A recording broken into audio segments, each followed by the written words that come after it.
La Iglesia Católica es la que Cristo fundó, las sectas la quieren destruir. La Iglesia Católica es la que Cristo fundó, las sectas la quieren destruir. ¿Y tú qué haces? ¿Por qué no me das una mano? ¿Y tú qué haces? ¿Por qué no me das una mano? Muchos hermanos no conocen la Biblia, por eso los quieren engañar. Muchos hermanos no conocen la Biblia.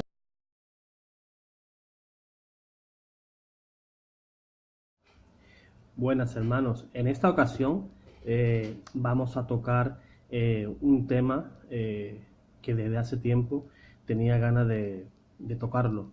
El tema de los unicitarios, los pentecostales unicitarios, ya que creo que de manera urgente habría que darle respuesta a esta herejía que ha vuelto desde el siglo III hasta nuestros días, la herejía de Sabelio. Esta herejía en la que caen los pentecostales unidos no es otra que la herejía del modalismo, una herejía que ya surgió en el siglo III, en la que, según esta herejía, en Dios solo hay una persona, como una sola es su naturaleza. Los nombres del Padre, del Hijo y del Espíritu Santo no son otra cosa, sino que aspectos diversos del Dios único y realizan diferentes funciones. Ellos dicen que el Padre fue el que actuó en el Antiguo Testamento. Luego Jesús actuó en el Nuevo durante nuestra redención y su sacrificio, y luego este mismo Dios, Padre y Jesús, que para ellos es uno, volvió, digámoslo así, en forma del Espíritu Santo, realizando otra función. Esta doctrina de los unicitarios no existe en la Escritura. Ya vamos a ver más adelante en este vídeo que Dios es uno y al mismo tiempo es trino. La Trinidad para ello no es más que una monarquía, o sea, monos, uno. Esta herejía también surgió allá en el siglo III como el monarquismo, o lo que es lo mismo, que no existe más de una persona. Esta herejía ya fue condenada por los sumos pontífices San Calixto en el año 218 y 222, San Dionisio, años 259 hasta el 268, y por el sumo pontífice San Felipe I. Primeramente, vamos a exponer la doctrina de la Iglesia Católica, qué es lo que opina, qué es lo que creemos los católicos y qué es lo que enseña la Iglesia Católica. Para ello vamos a leer el Catecismo en el numeral 253. La Trinidad es una. No confesamos tres dioses, sino un solo Dios en tres personas. La Trinidad consubstancial. Esto se llegó a esta conclusión en el Concilio de Constantinopla, año 553. Las personas divinas no se reparten la única divinidad, sino que cada una de ellas es enteramente Dios. El Padre es lo mismo que el Hijo lo mismo que el Padre y el Hijo lo mismo que el Espíritu Santo, es decir, un solo Dios por naturaleza. Concilio de Toledo, siglo XI. Cada una de las tres personas es en esta realidad, es decir, la substancia, la esencia o la naturaleza divina. Concilio de Letrán, en el año 1215. Esto que enseña la Iglesia, que estas tres personas son substanciales unas con otras. Eso lo podemos ver, por ejemplo, vamos a verlo con la escritura, pero es importante recalcarlo y así me ha venido. Si leemos, por ejemplo, Hebreos capítulo 1, versículo 3, dice que el Hijo es el reflejo del Padre y que son una única substancia, una misma sustancia, que si lo leyéramos en griego vendría la palabra hipóstasis, unión. No hay separación, no hay diferencia esencial entre lo que es el Padre y el único Hijo, nuestro Señor Jesucristo. Una única sustancia. Si Jesús no fuera sustancia del Padre, sería una creación, sería una criatura, pero Cristo no es criatura del Padre, como podemos serlo tú y yo. Cristo es Dios, de la misma sustancia y la misma naturaleza que el Padre y misma naturaleza que el Espíritu Santo. En el numeral siguiente, en el 254, podemos leer lo siguiente: las personas divinas son realmente distintas entre sí. Dios es único, pero no solitario. Padre, Hijo y Espíritu Santo no son simplemente nombres que designan modalidades, de ahí el nombre de la herejía, modalismo del ser divino, pues son realmente distintos entre sí. El que es hijo no es padre, y el que es padre no es hijo, ni el Espíritu Santo el que es el padre o el hijo. Son distintos entre sí por sus relaciones de origen. El padre es quien engendra, el hijo quien es engendrado y el Espíritu Santo es quien procede. Una única unidad divina, pero que es trina. Esa es la posición de la Iglesia Católica respecto al dogma de la Trinidad. Vamos a ver, una vez ya visto este punto, en la Escritura, en la Biblia, dónde se encuentra la Trinidad. Muchos hermanos universitarios nos dicen a los católicos dónde se encuentra la Trinidad en la Biblia. La palabra Trinidad no la busques porque no la vas a encontrar, pero sí el concepto, la doctrina está en la Escritura. Mire qué bien lo explica la Iglesia. Vamos a retomar un momento el catecismo para aclarar este punto.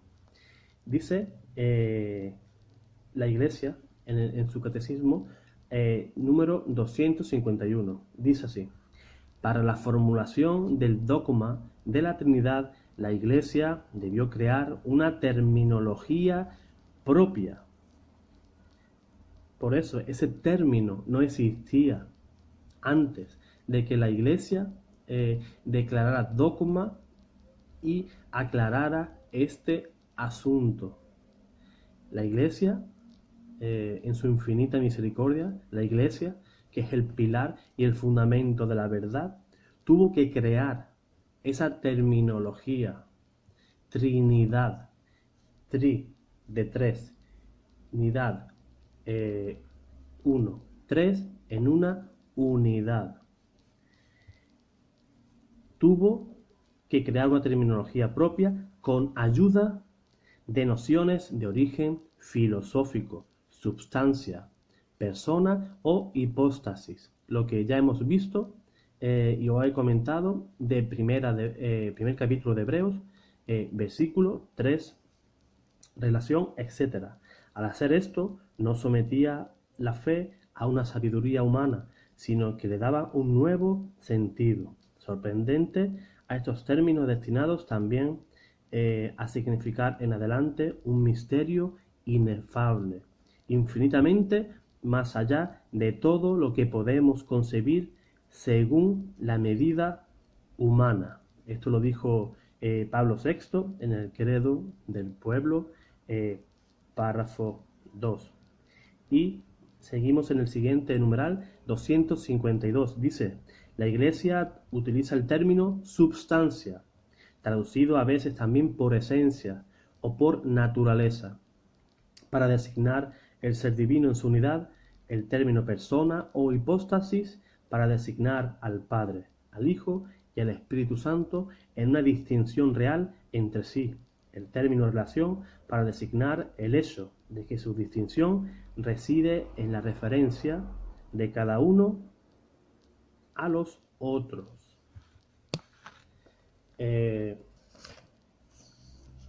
Aclarado el punto de vista de la Iglesia, vamos a ver cómo la Escritura nos enseña que Dios es plural, no que son tres dioses, como dicen los mormones o los unicitarios, que dicen que los católicos somos politeístas, al no entender la doctrina de la Iglesia. Veamos con la Escritura y vamos a comenzar desde el principio, nunca mejor dicho. Vamos a empezar desde Génesis, desde el capítulo 1 de Génesis. Vamos a ver.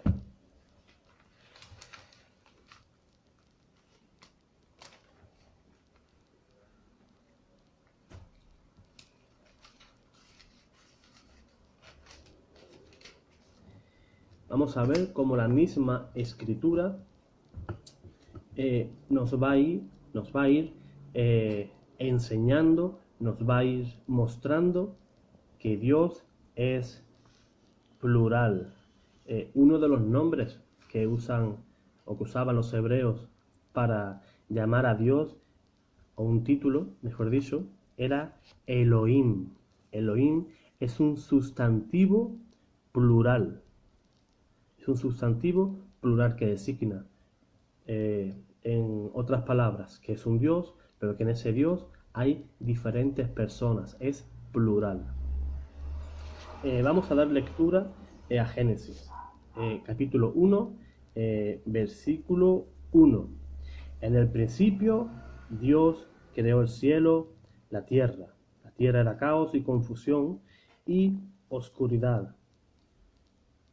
Cubría el abismo y el Espíritu de Dios aleteaba por encima de las aguas. Dios dijo, haya luz, y hubo luz. Vio Dios que la luz estaba bien y separó Dios la luz de la oscuridad. Llamó Dios a la luz día y a la oscuridad llamó noche. Atardeció y amaneció el día primero.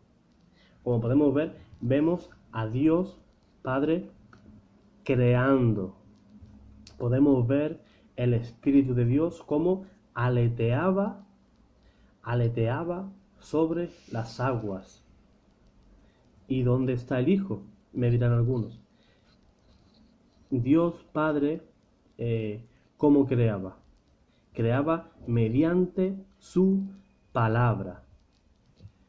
Podemos leer el prólogo del Evangelio según San Juan, capítulo 1, versículo 1, que la palabra era Dios y estaba con Dios. ¿Quién es la palabra? Es Jesús, Cristo.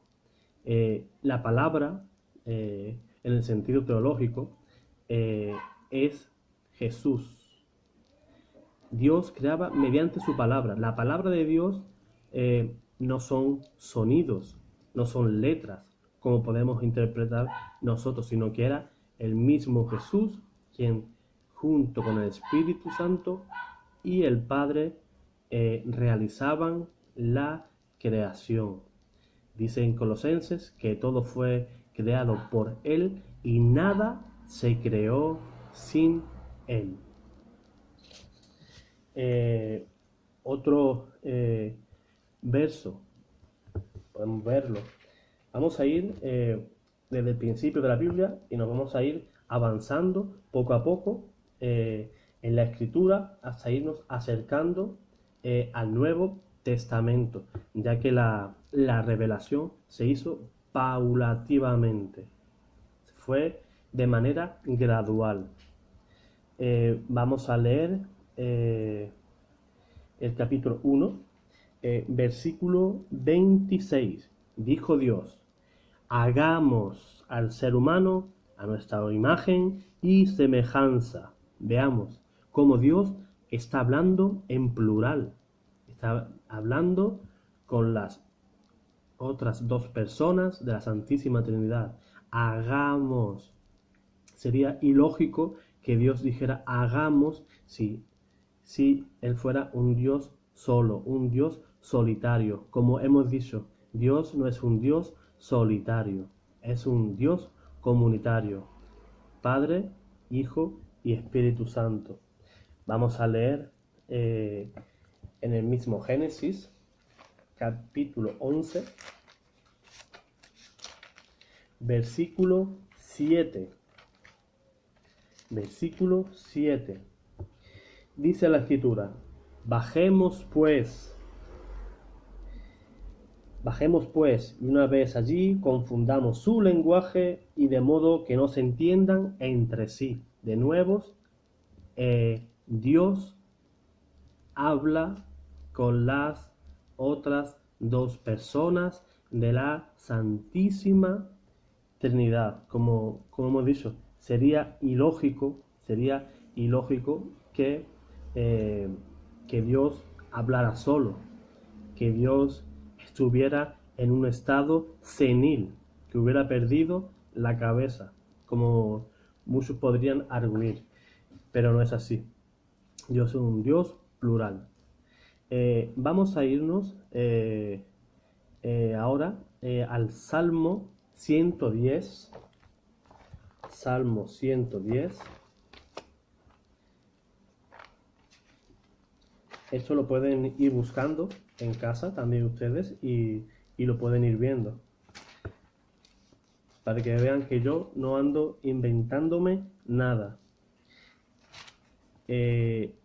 Salmo 110, versículo 1.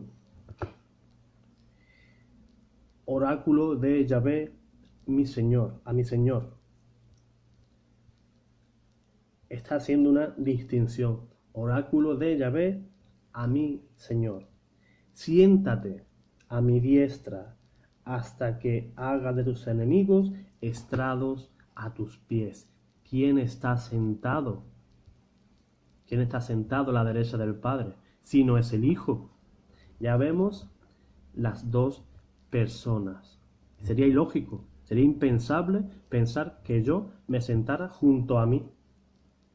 No tiene lógica la doctrina de los pentecostales unidos. Vamos a ir viendo más textos.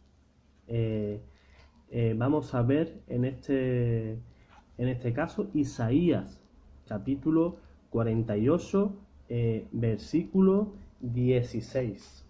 Isaías, capítulo 48, versículo 16. 48, 16.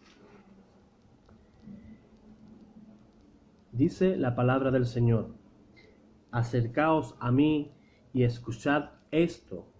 Nunca he hablado ocultamente. Desde que algo sucede, estoy yo allí. Y ahora el Señor Yahvé me ha enviado, y a su Espíritu. De nuevo podemos ver las tres divinas personas. Y ahora el Señor Yahvé me ha enviado, y a su Espíritu. Muchos podrán decir que puede ser otra persona, que ese no es Jesús, pero podemos leer un poquito más atrás. Podemos leer el versículo 12. Escúchame, Jacob, Israel, a quien llamé. Yo soy el primero y también soy el último. ¿A qué te suena esto?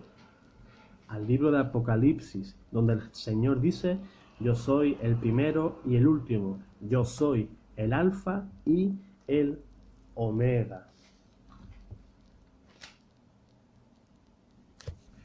Otro ejemplo más de la pluralidad de Dios, para que veamos y descubramos esas tres personas. Dice Génesis capítulo 18, versículos 1, y podemos leer hasta el 3.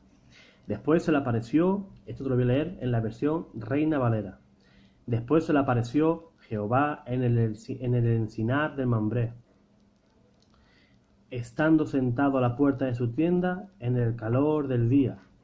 Y alzó sus ojos y miró, y he aquí 3 varones que estaban junto a él, y cuando los vio, salió corriendo de la puerta de su tienda a recibirlos, y se postró en tierra, y dijo: Señor. Ese Señor es con S mayúscula, no es un Señor de respeto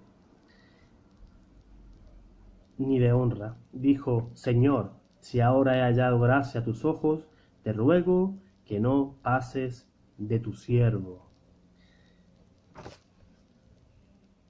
Esto en cuestión del Antiguo Testamento. Podemos ir viendo cómo esa verdad de fe, ese dogma que enseña la Iglesia Católica, ya se venía gestando desde el Antiguo Testamento. Vamos a leer, vamos a pasar al Nuevo Testamento. Nos vamos a ir, por ejemplo, a Mateo, capítulo 3. Mateo, número 3. Vamos a ver. Capítulo 3, versículo 16. Dice la palabra de Dios: Una vez bautizado Jesús, salió del agua. En esto se abrieron los cielos y vio al Espíritu de Dios que bajaba como una paloma y venía sobre él. Y una voz que salía de los cielos decía: Este es mi Hijo amado, en quien me complazco. Aquí podemos ver una maravillosa imagen, una imagen preciosa de una teofanía de Dios. Podemos ver las 3 divinas personas en acción. Jesús saliendo del agua después de haber sido bautizado por Juan el Bautista. El Espíritu Santo bajó y fue hacia Jesús en forma de paloma. Ya tenemos 2 personas. Y escucharon del cielo la voz del Padre que decía: Este es mi Hijo amado, en quien me complazco. Una pregunta para algún unicitario. Si Jesús es Hijo, tiene que tener un Padre. Sería ilógico que la misma persona sea Padre y Hijo al mismo tiempo. Yo soy padre, tengo un hijo. Mi hijo no puede ser mi padre. Y si yo soy padre de ese hijo, es que habemos 2 personas, no podemos haber una. Sería algo ilógico. Es que la doctrina unicitaria es que cae por su propio peso. Solamente con lógica esta doctrina cae por el suelo. Vamos a ver en otro versículo, nos vamos a ir esta vez al capítulo 8 de San Juan, y vamos a ver cómo Jesús contradice lo que enseña los unicitarios. El mismo Jesús los va a contradecir. vamos a darle lectura al capítulo 8. Un momentito que le encuentre donde tenemos que darle lectura. Vamos a leer el capítulo 8 del Evangelio según San Juan, versículo 17 y 18. El mismo Jesús les va a decir a los unicitarios: vuestra doctrina es errónea, vuestra doctrina es falsa. En Dios no cabe la mentira. Fíjense en esto que dice Jesús: no me crean a mí, sino a la palabra de Dios. Porque muchos pensarán que le estamos echando un pulso. Aquí no es cuestión de echar pulso o no. Aquí no es cuestión de ganar a nadie. Aquí la cuestión es ganar almas para Cristo. ¿Por qué? Porque nosotros queremos gozar del cielo junto a ustedes. ¿Por qué? Porque los queremos sacar de esta mentira. Esas personas que se empeñan en engañaros y os llevan a la perdición. Yo sé, hermano unicitario, que tú amas verdaderamente a Cristo y por eso tú te mereces seguir la doctrina de Cristo. Después de esto les leo el capítulo 8, versículos 17 y 18 del Evangelio según San Juan.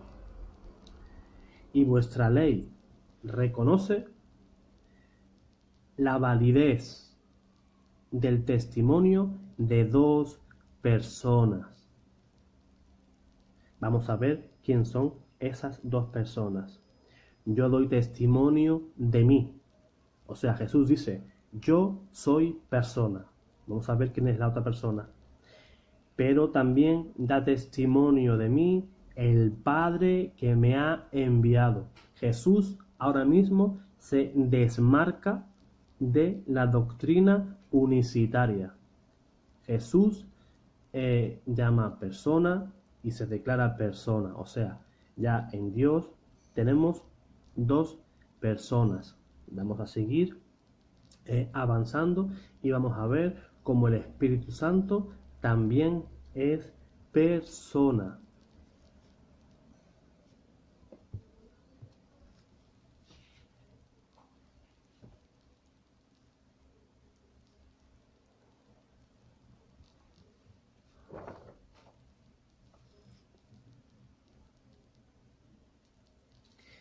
Vamos a leer el capítulo, según San Juan, capítulo 17, versículo 5. Dice el Señor: ahora pues, Padre, glorifícame tú en tu misma presencia, con la gloria que yo tenía en tu presencia antes que existiera el mundo. En esta ocasión, este pasaje, Jesús ora al Padre, pidiéndole al Padre que lo glorificara con la gloria que él ya tenía en la presencia del Padre, antes de que el mundo existiese, antes de que la creación hubiera esa. Es decir, el Verbo ya existía desde toda la eternidad. Antes que el mundo existiese, ya estaba con el Padre. Y hay que hacer notar que Jesús hace una clara diferencia personal. Dice: yo tenía en tu presencia antes de que existiera el mundo. O sea, en la eternidad. Jesús no dijo que yo tenía siendo tú, como diría un unicitario. Esto demuestra que en Dios hay pluralidad y siempre la hubo. Vamos a ir viendo cómo San Pablo ya estaba hablando de esa pluralidad que existe en Dios. Fíjense, por ejemplo, en 2 de Corintios, capítulo 13, versículo 13. Dice San Pablo. Esta fórmula la podemos oír en nuestras misas, en nuestra Eucaristía. El sacerdote nos saluda de esta manera: la gracia del Señor Jesucristo, el amor de Dios y la comunión del Espíritu Santo sea con todos vosotros. Precioso saludo trinitario. Podemos ver cómo San Pablo en la carta de Efesios sigue usando esa relación entre estas tres personas. Vamos a leer Efesios capítulo 4, versículo 4 y 5. Dice, pues uno solo es el cuerpo, o sea, la iglesia, solo hay una iglesia, y un solo espíritu, solo hay un Espíritu Santo, como una es la esperanza a la que habéis sido llamados. Hay un solo Señor, solo hay un Hijo de Dios, el Señor Jesucristo, solo hay una fe, solo hay un solo bautismo y un solo Dios y Padre. Vemos como San Pablo de nuevo habla de tres personas, habla del Espíritu, habla del Señor y habla del Dios Padre. Vamos a leer en 1 Corintios capítulo 12, a ver qué nos dice San Pablo respecto también a esto. Primera epístola de los Corintios. En el capítulo 12 vamos a leer versículos 4 al 6. Hay diversidad de carismas, pero un mismo espíritu. Diversidad de ministerios, pero un mismo Señor. Diversidad de actuaciones, pero un mismo Dios que obra por todos. De nuevo, San Pablo nos habla de estas tres divinas personas. Pero puede haber personas que me digan que el Espíritu Santo no sea Dios. Como por ejemplo los testigos de Jehová. Por ejemplo, si leemos Efesios capítulo 4, versículo 30, dice el apóstol, no entristezcáis al Espíritu Santo. No lo entristezcáis. ¿Por qué se entristece el Espíritu Santo? Porque es persona. Es persona y tiene sentimientos. No es una cosa, no es un objeto, no es una energía. Podemos ver esa doctrina de la Trinidad paulatinamente se ha ido mostrando en la Sagrada Escritura. También vamos a ver mediante testimonios muy antiguos dentro de la Iglesia cómo los primeros cristianos, los primeros católicos, ya creían en la Santísima Trinidad. Muchos unicitarios dicen o creen o enseñan que la Iglesia se inventó, o Constantino se inventó, hay disparidad de opiniones, se inventó la Trinidad haciendo pagano el cristianismo y por ende la Iglesia Católica se paganizó. Nada más lejos de la realidad. Eso ya estaba profundamente arraigado en los orígenes de la fe viva de la Iglesia, que principalmente es en el acto del bautismo donde encuentra su mayor regla dentro de nuestra fe bautismal. No vamos a entrar en el tema del bautismo con el tema de los unicitarios, eso podríamos verlo en otro vídeo. Este tema es apasionante y aparte de ser apasionante es un tema que hay que abordar y que hay diferentes capas de mentiras que hay que ir quitando. Vamos a ver varios testimonios del cristianismo más primitivo para que podamos ver que la Trinidad ya estaba presente en la doctrina de esa iglesia naciente y que la iglesia fue formulando y fue aclarando a través de concilios este dogma y esta verdad de fe. luchando contra todo tipo de herejías, como hemos dicho, el modalismo, el monarquismo y cuántas más herejías. Como decía San Agustín, en la Iglesia Católica no caben las herejías, son todas expulsadas dentro de la Iglesia. Por eso los herejes se van de la Iglesia, porque quieren enseñar cosas nuevas. En los últimos tiempos, como dice San Pablo, nos iremos a escuchar novedades que eran novedades en aquel tiempo de San Pablo. Hoy, en el siglo XXI, esto ya no es novedad, esto es traer las herejías ya antiguas de los primeros siglos, las traemos al siglo XXI, como ya dijo el Papa San Pío X, que el protestantismo es el compendio de todas las herejías que han existido siempre y que siguen existiendo para la perdición de las almas. Dice 1 Corintios, capítulo 15, versículo 2, que quien no guarda la fe de los apóstoles, la fe de la Iglesia, cree en vano. Está creyendo mentiras. Vamos a ver el testimonio de los primeros cristianos, y uno de los más primitivos es la Didache, que es un excelente testimonio de ese pensamiento de la Iglesia primitiva, y lo mencionamos aquí para ver cómo ya esa fórmula bautismal trinitaria ya era utilizada en la Iglesia primitiva. La Didache dice así: acerca del bautismo: bautizad de esta manera. Dichas con anterioridad estas palabras, se refiere a Mateo 28:19, bauticen en el nombre del Padre, del Hijo y del Espíritu Santo, bautizándolos en agua viva. Eso está escrito en la Didache, en el capítulo 7.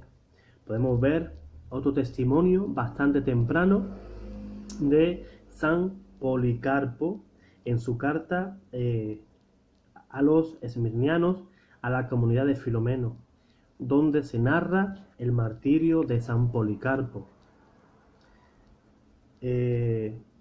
discípulo directo del apóstol San Juan, obispo de Esmirna. Es uno de los escritores apostólicos que hace un uso bastante precioso, bastante bello, de enseñanzas trinitarias que expresan de manera muy clara este dogma trinitario.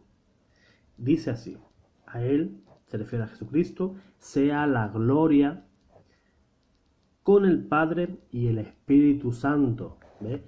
No está haciendo acepción de ninguna de las tres personas, sino a los tres. Dice que se le dé gloria. ¿Por cuánto tiempo? Por los siglos de los siglos. Amén. Esto lo podemos encontrar en la carta del martirio de San Policarpo. Podemos leer también a mitad del siglo II a Arístides de Atenas, que dejó una apología de la fe dirigida al emperador Adriano César, en la cual esta apología, Arístides, utiliza la fórmula trinitaria y menciona a las tres personas divinas. Este tuvo 12 discípulos, se refiere a Cristo, los cuales, después de su ascensión a los cielos, salieron a las provincias del imperio y enseñaron la grandeza de Cristo, al modo que uno de ellos recorrió nuestros mismos lugares, y predicando la doctrina de la verdad, pues conocen al Dios creador y artífice del universo, en su Hijo unigénito y en el Espíritu Santo, y no adoran a ningún otro Dios fuera de este. Fíjense, habla en singular, de este. Los unicitarios, por ejemplo, acusan a los católicos de querer adorar a tres dioses. Ellos no ven esta verdad de fe dentro de la doctrina de la Iglesia, cayendo o tratando de engañar a sus adeptos que los católicos somos triteístas, tenemos tres dioses, falso. Allá por el año 178 después de Cristo, Atenágoras no usó la palabra Trinidad, aunque es bastante explícito al definirla. He aquí la manera que él tuvo de explicar la Trinidad. Así pues, suficientemente queda demostrado que no somos ateos. Se refiere a los cristianos. Los paganos en aquel tiempo llamaban a los cristianos que eran ateos, pues admitimos que un solo Dios increado y eterno e invisible, impasible, incomprensible e inmenso, solo por la inteligencia a la razón comprensible. ¿Quién pues no se sorprenderá de oír llamar ateos a quienes admiten a un Dios Padre y a un Dios Hijo y un Espíritu Santo, que muestran su potencia en la unidad y su distinción en el orden? Esto fue una súplica de Atenágoras de Atenas en favor de los cristianos. Ahora vamos a ver a algunos padres apostólicos, como San Ireneo de Lyon, que en su célebre tratado contra los herejes, expresa ya esta fe trinitaria, en que solo existe un solo Dios, Dios Padre, un solo Señor que es Jesucristo y el Espíritu Santo. Es muy importante el testimonio de San Ireneo sobre esta dicha doctrina, que fue predicada y creída en todas las iglesias del orbe, como si tuvieran una sola boca o un solo corazón, ya que este testimonio es bastante anterior al concilio de Nicea, donde nos acusan a los católicos de paganizar el cristianismo. Dice San Ireneo que el Verbo, o sea, el Hijo, ha estado siempre con el Padre.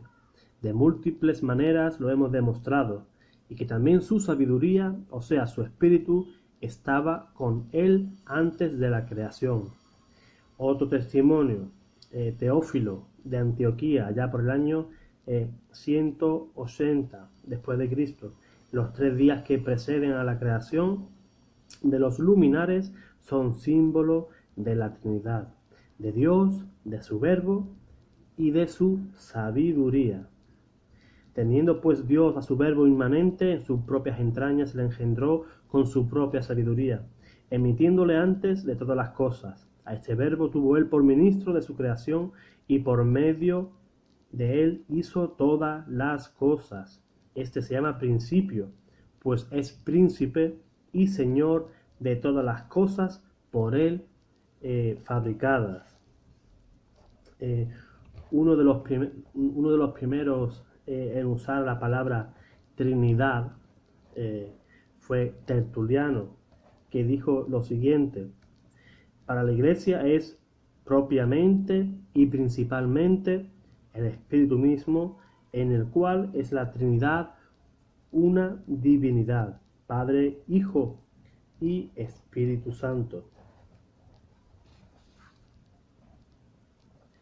Y dijo lo siguiente: si la pluralidad, esto especialmente para los unicitarios, si la pluralidad en la Trinidad te escandaliza, como si no estuviera ligada en la simplicidad de unión, te pregunto, ¿cómo es posible que un ser que es pura y absolutamente uno y singular hable en plural? Hagamos al hombre a imagen y semejanza nuestra, haciendo una comparación con el texto de Génesis.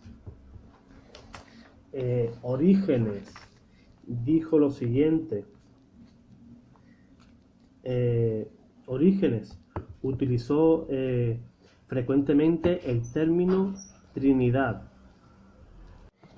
y que el Hijo procede del Padre, dado que Dios es eterno. Sigue que este acto de generación es también eterno, por lo que el Hijo no tiene principio y no hubo un tiempo en el que no existiera.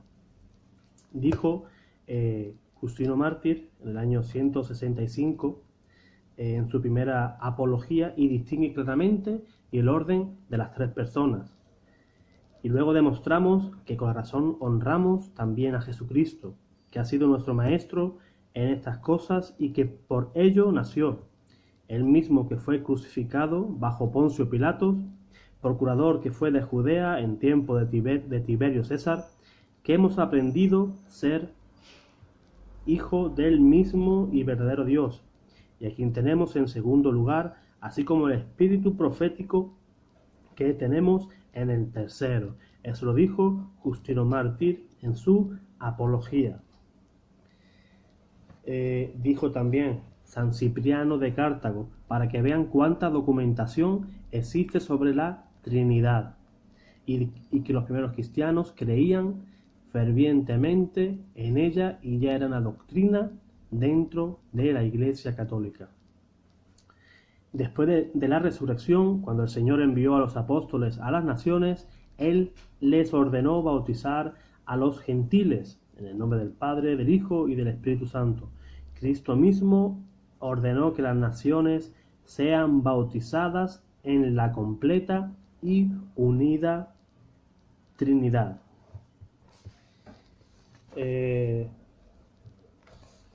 Hay una gran infinidad de testimonios primitivos. Voy a leerlo. Ya por último, hay una gran información sobre este tema. Voy a leer por último al padre de la Iglesia, a San Agustín, uno de los mayores teólogos que ha tenido la Iglesia Católica. El hermano que no quiera ver esto, el hermano que obvie esto, que no quiera salir de esa mentira, podría estar blasfemando contra el Espíritu Santo, contra Dios mismo. Ya sabemos que la blasfemia contra el Espíritu Santo, que la blasfemia contra el Espíritu Santo no se perdona ni en esta vida ni en la siguiente. Por eso estamos hablando de un tema bastante serio,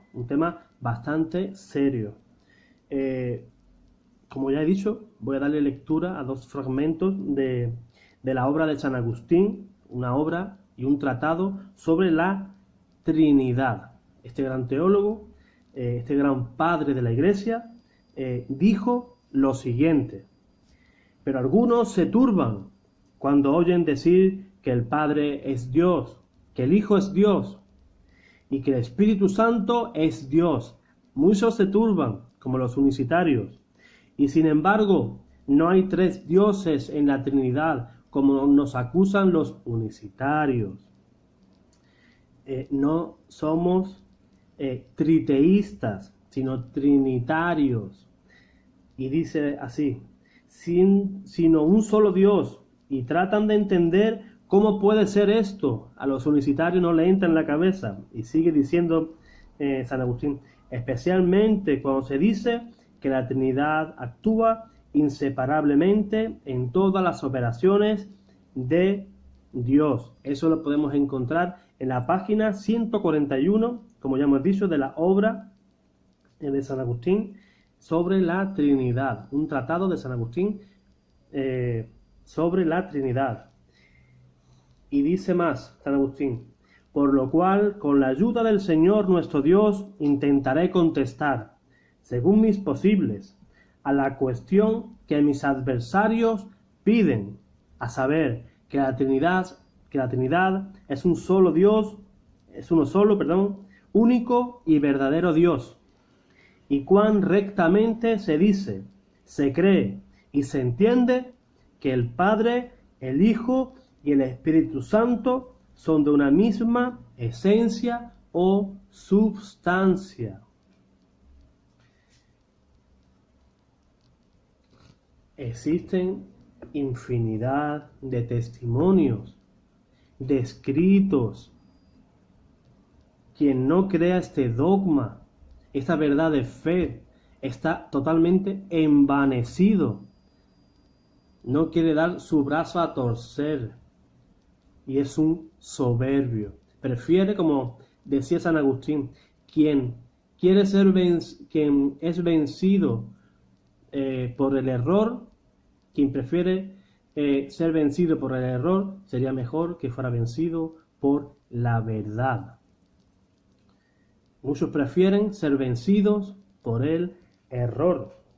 El himno trinitario más antiguo que conocemos se llama Luz Gozosa y servía en Oriente como himno vesperal. Y estas tres personas, las tres divinas personas, son alabadas en un pie de igualdad perfecta. Vamos a dar lectura a este himno, como hemos dicho, Luz Gozosa, y terminamos este vídeo. Luz gozosa de la gloria santa del Padre inmortal, celeste, santo y bienaventurado Jesucristo, llegados a la hora de ponerse el sol y viendo la luz del atardecer, entonamos himnos al Padre, al Hijo y al Espíritu Santo de Dios. Tú eres digno en todo tiempo de ser alabado por potentes voces, Hijo de Dios que da la vida. Por eso el mundo te glorifica. He mostrado en este vídeo, la opinión, la doctrina de la Iglesia Católica mediante el Catecismo. Hemos mostrado la Trinidad en la Escritura. Y aquí he mostrado una grandísima infinidad de testimonios primitivos sobre este dogma de la Santísima Trinidad. Tengo muchísimo más, pero muchísimo más, para poder leer sobre los testimonios de los primeros cristianos, los primeros teólogos, concilios, y cómo se combatía esta herejía del modalismo, hoy resucitada para la perdición de las almas por parte de los pentecostales unicitarios. Unos pentecostales unicitarios que no son reconocidos siquiera por los pentecostales, digamos, históricos, por los más antiguos sobre el sistema pentecostal. No son reconocidos ni siquiera entre ellos, ya que esta secta de los unicitarios niegan una verdad de fe, una verdad, un dogma central de lo que es la fe cristiana. Hermano, que estás dentro de esta secta unicitaria. Creo que te he dado suficientes motivos para que puedas investigar por tu cuenta y darte cuenta que en donde estás para la perdición de tu alma. No perdamos el tiempo, mañana puede ser demasiado tarde. Por eso, hermano, dentro de mis posibilidades, he tratado de explicar el error de los unicitarios, y ya sabéis, si os gustó este vídeo, déjenme un like, suscríbete para poder recibir mis vídeos, y si queréis colaborar con este humilde servidor y vuestro canal Apologética Malacitana, en la descripción del vídeo podéis ver cómo poder ayudar a mejorar este canal, que es hecho por y para vosotros. El Señor te guarde y el Señor te bendiga.